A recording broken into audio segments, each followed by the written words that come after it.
What's up guys, JessB302 here, and I want to get right into the racing clips from Streetcar Takeover 2017. After you guys get done watching the clips, I'll be back at the end to kind of discuss what's going on with the channel, what direction I'm headed in, trying to grow it, the new content that's going to come out. There's a lot of interesting stuff coming up, so please stay tuned, and thanks for watching.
Guys, JessB302 here.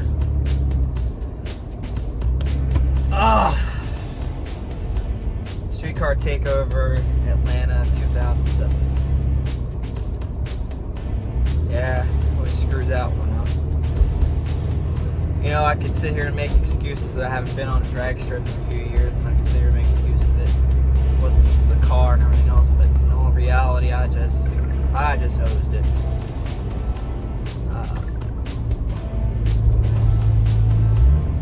Thumbnail for the video was my 400-foot burnout from Testing Tune Friday before Streetcar Takeover came into town. Just trying to learn how to drive the car and feel stuff out.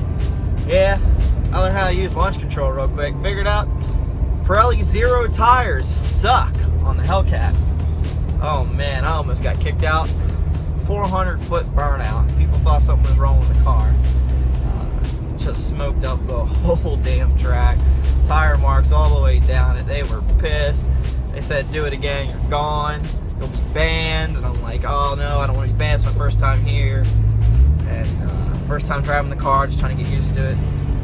So they let me have a pass, but you know, damn, that car just wants to spin them street tires. It's almost useless on street tires.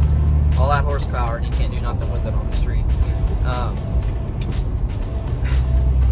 Streetcar Takeover Atlanta though. So I entered into 3 classes. I entered into the roll race rear wheel drive class, the daily driver 11 index and the daily driver 12 index. I wasn't sure about the 11 index because I had never driven the car on the track with the drag radials, and I wasn't sure if it was going to hook up hard enough to get me into the real low 11s. Car, man, I was really impressed with the car. My fastest pass, you'll see in the clip, was 11.207 at 124 miles an hour, and that was awesome. Pulling off a pass like that, my first test and tune pass on drag radials with the gears that I put in the car, I was super impressed. That's the fastest I'd ever been down the drag strip. My F-body, all of my F-bodies, fastest I ever got into was 1250.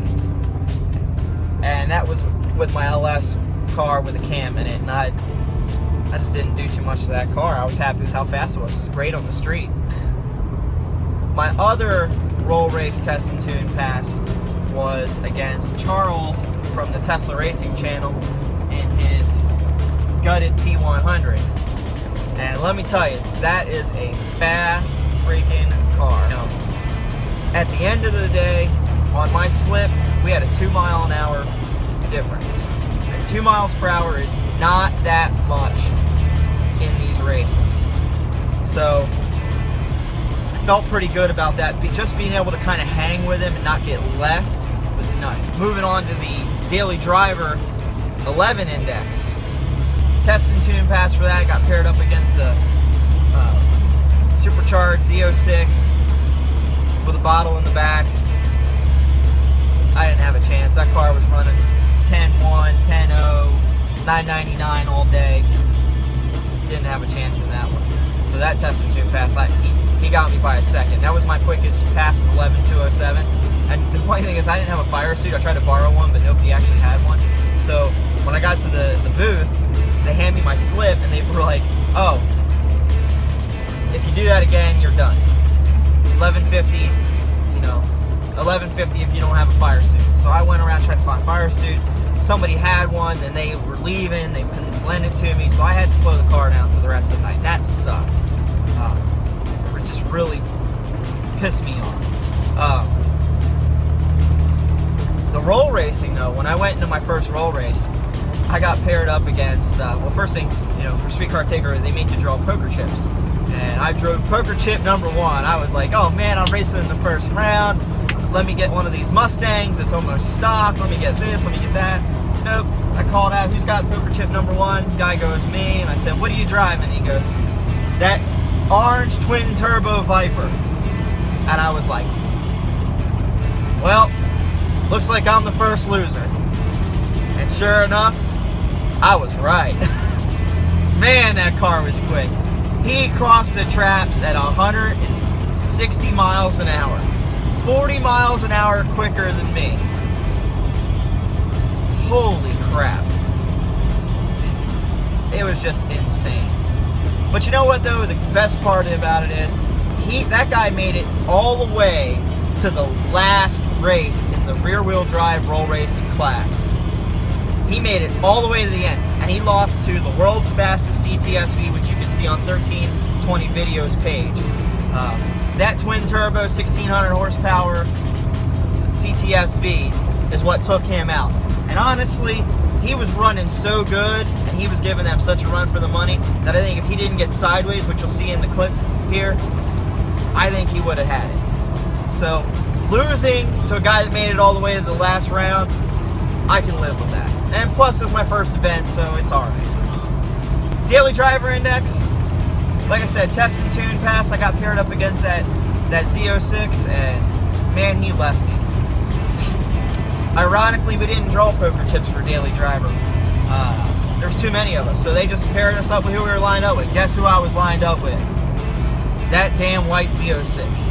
Had so much into that car, and he knew what he was doing. He just outperformed me. Plain and simple. And I couldn't even run a good pass. I had to throttle out of it so I didn't get kicked out. You know, so when that pass, I ran 11:49. So Streetcar Takeover Atlanta was my first event since I got back into racing. Fun event. I can't wait to do the next one. I'm actually working on getting my car trailer ramped up. We're gonna get that thing vinyl wrapped. You guys are gonna see that here in a couple days. Gonna take it and get it vinyl wrapped to match the color of my truck.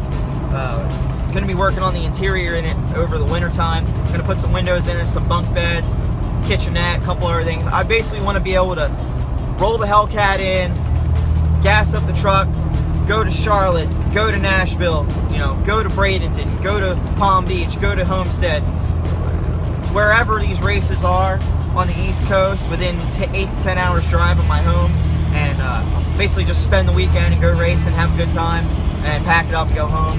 And I got that 20-foot Hallmark trailer for a good deal when I moved out of Florida, and you know, I think I'm just gonna hold on to it, redo it a little bit, put a little bit of money into it. I don't think I can do wrong with that. So it's gonna be a good project. Y'all should keep an eye out, stay tuned. We're gonna have some good content when that comes around.